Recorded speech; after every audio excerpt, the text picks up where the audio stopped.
पूजा होती माँ सारला पूजा होती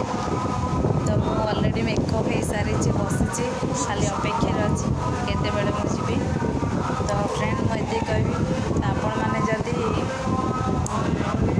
एक्चुअली पाला को भल पाती ये कला संस्था को भल पाती ग्रहण करती प्रभु नारायण को पूजती मानती तो निश्चिंत आपण मैंने तो गोटे कथा कह अनुरोध करी आपण मैंने पाला देखु पाला किसी शिखा मिलता है तो प्रभु कथा शुणा मिलता है जानवा मिलता है तो जहाँ को शुणिले आम मुक्ति पाइबा जो नाम शुणिले मुक्ति पाइबा तो आपण मैंने भी टे पाला देखु प्रभु नाम शुणु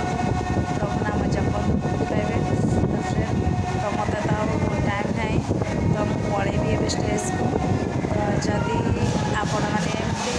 नुआ नुआ वीडियो देखा चाहूँगे नोटिफिकेशन पाइबा चाहूँगे तो फ्रेंड तो आपण मो चैनल को लाइक कमेंट शेयर करेंगे एंड सब्सक्राइब करने को केवे भी रखुच्छी। जय जगन्नाथ।